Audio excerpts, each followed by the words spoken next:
Hello learners, welcome back to my channel. This is Dev. Today we're gonna learn a very interesting topic. Have had, has had এর ব্যবহার। কথাগুলো শুনে একটু weird মনে হবে, had, কিন্তু that's right. কারণ এগুলো হচ্ছে একটু অ্যাডভান্স লেভেলের and নেটিভ স্পিকাররা এই ধরনের এক্সপ্রেশনগুলো দিয়ে থাকে। আমরা প্রায় বলে থাকি যে আমরা নেটিভ স্পিকারদের মতো কথা বলতে পারি না, তাদের কথা দ্রুত বুঝতে পারি না।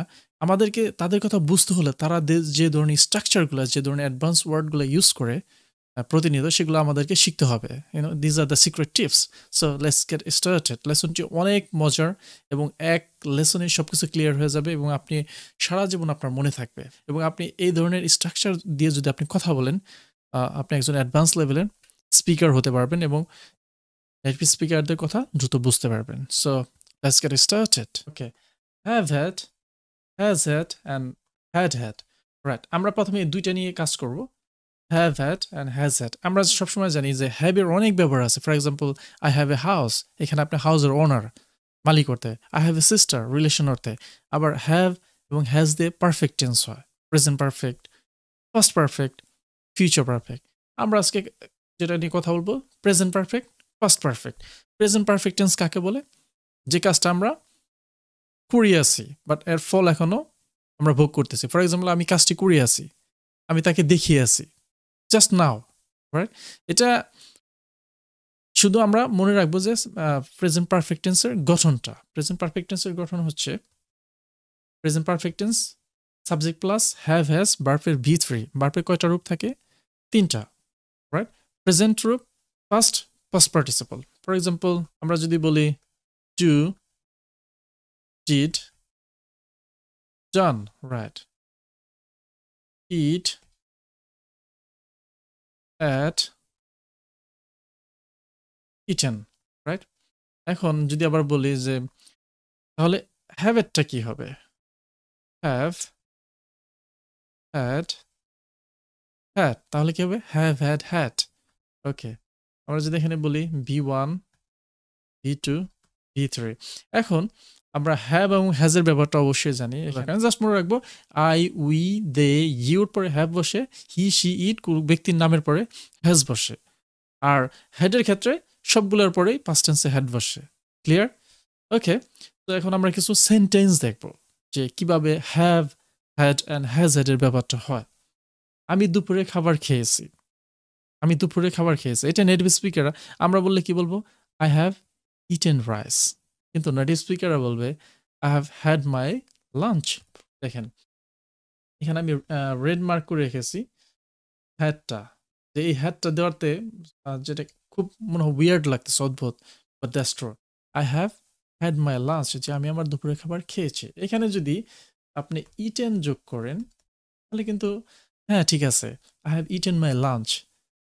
ইটেন লাঞ্চ এটা নর্মাল সেন্টেন্স, এটা নেটিভ স্পিকার ইউজ করে না। আমি ইংল্যান্ডে ছিলাম, যেহেতু লন্ডনে ছিলাম, they don't use at all. I have had my lunch, I have had my breakfast, I have had my dinner. আমি আমার ডিনার করেছি, আমি আমার লাঞ্চ করেছি, আমি আমার ব্রেকফাস্ট করেছি। রাইট, সো এখানে ইটেনটা উজ্জ্ব থাকে। সো আমরা এই ধরনের এক্সপ্রেশনগুলো শিখবো যাতে আমরা তাদের কথা বুঝতে পারি। আমাদের মেন কনসার্নটাই হচ্ছে তাদের কথা আমরা যদি দ্রুত বুঝতে পারি তাহলে তাদের আনসারগুলো আমরা দিতে পারবো। নেক্সট ওয়ান, সে তার ডিনার করেছে। এখন আমরা এটা তো হ্যাভ দিয়ে শিখলাম, রাইট? সে তার ডিনার করেছে। হি অর শি হ্যাজ, দেখেন এখানে আমি আগেই বলেছিলাম যে এটার পরে কি বসে? হ্যাজ বসে। সো এইখানে দেখেন হি অর শির পরে কি? হ্যাজ চলে আসছে, has. He has had her dinner or his dinner, eaten dinner. Right, easy. আমি একটি ব্যস্ত দিন পার করে আছি। আমার আজকে দিনটা খুব ব্যস্ত ছিল, বা আমার সকালটা অনেক ব্যস্ত ছিল। এটা আমরা কিভাবে বলতে পারি? যদি নেটিভ স্পিকারদের ভাষায়, I have had A busy day today, I have had A busy day today. Right, আমার সাথে একটু বলার চেষ্টা করবেন। আমি প্রত্যেকটা ভিডিওতে বলে থাকি, যারা ইংরেজিতে অনর্গল কথা বলতে চান, তাদেরকে বলতে হবে। আপনি যে ধরনের সেন্টেন্সই দেখেন, আমি যেটা বলবো আমার পরপরই বলার চেষ্টা করবেন। তাতে কি আপনার যে মুখের জড়তা আছে এটা দূর হয়ে যাবে। This are the secret tips. আপনার there is no shortcut, there is no medicine, there is no magic. কোনো ম্যাজিক নেই, কোনো শর্টকাট নেই, কোনো মেডিসিন নেই। শুধু কি আছে? চর্চা, প্র্যাকটিস। প্র্যাকটিসই সব কিছু। আপনাকে প্র্যাকটিস করতে পারবেন। more you practice more you learn. So এখানে আমি কিছু কোয়েশ্চেন টাইপের রেখে দিয়েছি। আপনি কি লন্ডন শহর দেখার সুযোগ পেয়েছেন? দেখেন এটা নেটিভ স্পিকার এভাবে বলে থাকে, have you had a chance to visit London city, beautiful city. Have you had a chance, তোমার কি সুযোগ হয়েছিল লন্ডন শহর ঘুরে দেখার? এটা কিন্তু নেটিভ স্পিকার এভাবে বলে থাকে। অথবা আপনি বলতে পারেন, আপনি কি কখনো লন্ডন শহরে গেছেন? আপনি কি কখনো আমেরিকাতে গেছেন? আপনি কি কখন ঢাকাতে গেছেন? Have you ever been to London? Have you ever been to London before? তখন আপনি আনসারটা এইভাবে দিতে পারেন, yes I have had a chance to visit London, I have had a chance. তাদের কোয়েশ্চেন কপি করার দরকার নেই, আপনি আপনার ভাষায় একটু প্যারাফ্রেজ করে ঘোরায় বলবেন, তাহলে আপনার কি এক্সামিনার উইল পে অ্যাটেনশন, ও তার ভিতরে অনেক গ্রামেটিক্যাল স্ট্রাকচার আছে যেটা অ্যাডভান্স লেভেলের, তারা সেগুলোই শুনতে চায়, so I have had a chance well. And প্রত্যেকটা কথার আগে কি করবেন আপনি, আমি সবসময় বলে থাকি যেটা নেটিভ স্পিকাররা করে ওয়েল। অ্যান্ড এটার একটা মজার গোপন তথ্য আছে, তারা ওয়েলটা কেন ইউজ করে, সব প্রশ্নের উত্তরই কিন্তু আপনি জানেন না, আপনি কিন্তু সর্বজান্তা না, তো এগুলো কিন্তু মেমোরিতে থাকে, সেখান থেকে রিকল করে আনতে হয়। তো নেটিভ স্পিকাররা কি করে, আপনি যখন কোনো একটা ক্রিটিক্যাল কোশ্চেন করে বসছেন তখন সে একটু ভাবার সময় নেবে, ওয়েল দেখো ওয়েল বলে 5টা সেকেন্ড সে অফ নেবে, 5 সেকেন্ড 3 সেকেন্ড, ইট ডিফেন্ডস আপনি কতটা ইন্টেলিজেন্ট। এরপরে অটোমেটিক তার আইডিয়াকে সে নিয়ে আসবে, এরপর সে বলা শুরু করবে, right? This are the secret tips. So yes I have had a chance to visit London, আপনি ভাবে এই ধরনের স্ট্রাকচারগুলো একটু দরকার পড়ে, যদি মুখস্থ বলেন তাও করে রাখেন, এটা কাজে দেবে, বিলিভ মি। তিনি মাইকের সাথে দেখা করার সুযোগ পেয়েছেন, বলে না যে আমার তার সাথে কথা বলার সুযোগ হয়েছিল, আমার তার সাথে দেখা করার সুযোগ হয়েছিল। তো তিনি মাইকের সাথে, he has had a chance to meet Mike, তার মাইকের সাথে দেখা করার সুযোগ হয়েছিল। এখানে কিন্তু হির পরে হ্যাজ অ্যান্ড হ্যাড। এখন আসি যেটা হচ্ছে হ্যাড হ্যাড এর ব্যবহার, খুবই গুরুত্বপূর্ণ টপিক, এটা হচ্ছে ভেরি ইম্পর্টেন্ট টপিক, বাট একবার পানির মতো সহজ। শুধু আপনাকে একটা জিনিস মনে রাখতে হবে যে পাস্ট টেন্স আর এটা হচ্ছে প্রেজেন্ট টেন্স। ধরুন পাস্টে দুইটা কাজ হয়েছিল, দুইটা কাজ হয়েছিল, এটা আগে হয়েছে, এটা পরে হয়েছে। সো ধরুন আমি যদি এটা নাম্বার 1 লিখে রাখি, এটা আমি নাম্বার 2 লিখলাম, রাইট? সো হ্যাড হ্যাড এর ক্ষেত্রে হবে কোনটা, যে কাজটা আগে হবে সেই কাজটা হবে হ্যাড হ্যাড দিয়ে, আমরা হ্যাড হ্যাড দিয়ে স্ট্রাকচারটা দেব, আর যেটা পরে হবে সেটা হবে ফার্স্ট ইনডেফিনিট টেন্স। আমাদের কি সেটা মনে আছে, ডাক্তার আসিবার পূর্বে রুগীটি মারা গেল?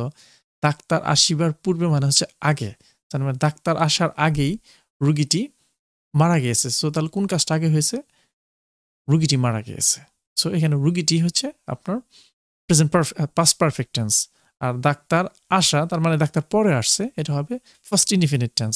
যদি আপনারা একটু মনে করে থাকেন, এটা সব স্যারই শিখিয়ে থাকে, জাস্ট পাস্ট পারফেক্ট টেন্সটা মনে রাখার জন্য। লেটস গেট, জন সেখানে যেতে চাননি কারণ তার আগে সেখানে ছুটি ছিল। দেখুন, জন সেখানে যেতে চাননি কারণ তার আগে সেখানে ছুটি ছিল, হয়তোবা সেখানে সে ছুটিতে ঘুরতে গিয়েছিল। আপনি কোথাও ঘুরতে গিয়েছিলেন, আপনাকে কেউ বলছে চলো বন্ধু আবার সেখানে যাই, তুমি বললেন না, আপনি বললেন যে না আমি অলরেডি সেখানে একবার গিয়েছিলাম, আমি আর যাবো না। সো আপনি অলরেডি কিন্তু সেখানে গিয়েছিলেন, এই গিয়েছিলেনটাই হচ্ছে হ্যাড হ্যাড দিয়ে আমরা করবো পাস্ট পারফেক্ট, রাইট? কাজটা প্রথম হয়েছে, যেতে চাননি পরে বলছে সে। দেখুন, John didn't want to go, John সেখানে যেতে চায় নাই, এটা হচ্ছে did not want past indefinite there, as he had a holiday before, তার সেখানে একটি হলিডে ছিল, এর জন্য যে কাজটা প্রথমে হয়েছে সেখানে আমরা সেটা হ্যাড স্ট্রাকচার দিয়ে করেছি, রাইট? আরেকটা এক্সাম্পল যদি দেই, যখন তিনি এসেছিলেন আমরা আমাদের দুপুরের খাবার খেয়ে নিয়েছিলাম। আপনি কাউকে দাওয়াত করছেন, আস্তে আস্তে তার দেরি হয়ে গেছে, বাট আপনারা সবাই খেয়ে ফেলছেন। সো যখন তিনি এসেছিল আপনাদের দুপুরে খাওয়া অলরেডি শেষ, তাহলে কোন কাজটা আগে হয়েছে? আপনারা খেয়ে নিয়েছিলেন সেই কাজটা। সো যদি বাক্যটি গঠন করতে চাই, when she arrived, যখন সে এসেছিল, we had our lunch already, we had taken our lunch, right? So had দিয়ে এই ধরনের বাক্যগুলো হয়ে থাকে। দুইটা কাজ হবে, একটা কাজ যেটা প্রথম হবে সেটা আমরা had দিয়ে করব, পরেরটা আমরা কি দিয়ে করব? পরেরটা আমরা প্রেজেন্ট পাস্ট ইনডিফিনিট দিয়ে করব। আমি লন্ডনে ফিরে যেতে চেয়েছিলাম কারণ সেখানে আমি খুব ভালো সময় কাটিয়েছি। যেহেতু এখানে চেয়েছিলামটা আছে, কাটিয়েছিলাম বলার দরকার নেই আর, অলরেডি এটা আমরা বুঝতেই পারছি পাস্ট টেন্স অতীতকাল। বাট কোন কাজটা আগে হয়েছে? কারণ আমি সেখানে ভালো সময় কাটিয়েছিলাম। দ্যাট মিনস আপনি অলরেডি সেখানে আগে গিয়েছিলেন, এই জন্য আপনি আবারও সেখানে ফিরে যেতে চান। এটা হচ্ছে আপনার ফিরে যেতে চান, এটা আপনি এখন বলতেছেন। সো যদি সেন্টেন্স গঠন করতে চাই, I wanted to go back to London as I had had a great time there. আমি লন্ডন অবশ্যই আমি যেতে চাই, কারণ আমি যেহেতু সেখানে ছিলাম। It's really A vibrant city, and you'll get multicultural experience there. If you want to make a better future, you can choose UK for your higher study. UK কে নিতে পারেন, UK, Canada, USA. এটাই আমি বলতে চাচ্ছি যে I had a great time there. আমার খুব ভালো সময় ছিল, এই জন্য আমি যেতে চাই। Thanks a lot for watching my lesson. যদি লেসনটি একটু ভালো লেগে থাকে তাহলে অবশ্যই like, share, comment and subscribe করে চ্যানেলটি পাশেই থাকবেন, এবং বন্ধু বান্ধব যারা আছে, যারা ইংরেজিতে শিখতে চায়, তাদের সাথে শেয়ার করবেন অ্যান্ড আমার চ্যানেলটি পাশেই থাকবেন। সো ভালো থাকবেন, সুস্থ থাকবেন। Bye for now, see you soon, good by.